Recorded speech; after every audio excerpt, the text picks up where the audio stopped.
Hello, I'm Matt Guff from thehouse.com, and I'm here with Jesse Paul. How you doing? Good. Welcome back. Thank you. Right now it's December 2018. Yes. And this board is for 2020. Yeah. This is the 2020 the Huck Knife wide. This is the board that you ride. Yep. What's the story with this bad boy? And kind of before you start though, I want everyone to take a nice gander at the amount of camber that this board has. Yeah. That is sick. Beautiful camber. That like is it's got so much pop, it's almost popping by itself. That's incredible. Yeah. This is a Huck Knife. You ride the wide version. Yes. This is the wide. What's the story with the 2020 Huck Knife? Well, it is actually nothing has changed as far as the construction and the features on the board. Right. It's just one of their best-selling boards right now, so they're keeping it as is. I personally don't think that there's anything that needs to be changed either, so happy with it. So it's just an upgrade with the graphic. Colors are in. And they're giving it a little touch of color. You know, you can't have too much color, but they've got the touch in there. Right. And some beautiful, like a bluish green and some pink even.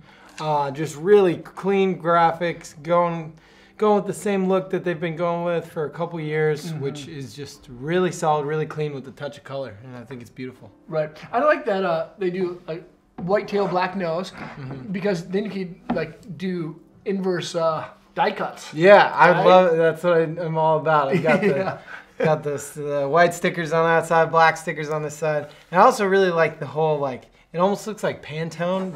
It does. The graphic design and with all some of the specs just listed out just in really basic font right there. I think it all looks super cool. Right. So. Now you've been on the Huck Knife for quite a few seasons. Why do you ride the board?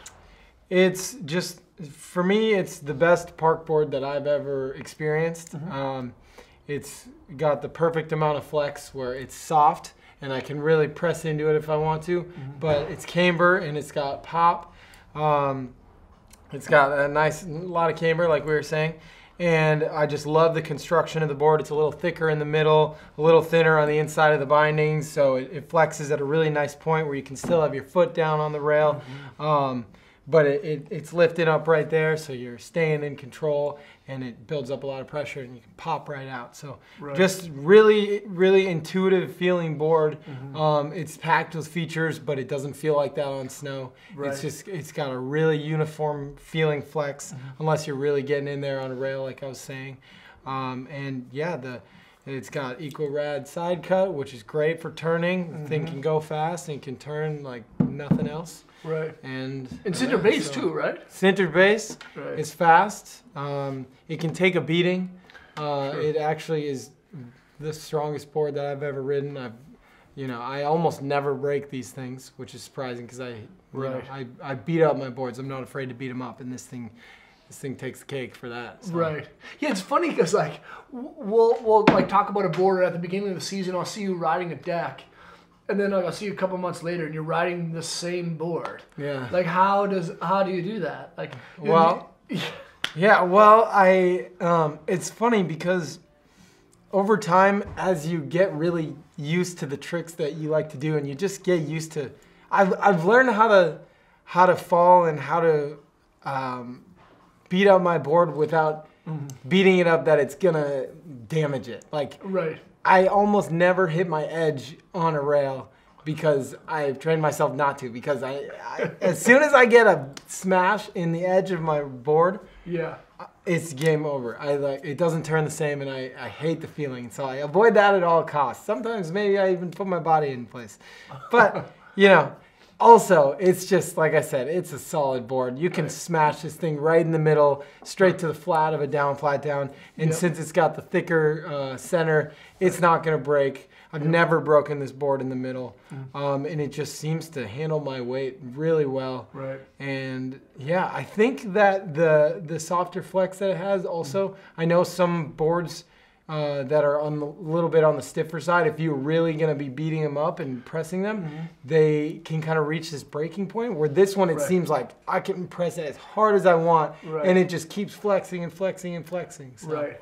Yeah, it's just very pliable. Yeah. But still has camber. And I like what you were explaining earlier too, of how camber boards, you feel like when you're pressing into them, it's like a pressure point. Whereas if it's a rockard style shape, it's like more of like a balance point, right? I like how you explain that.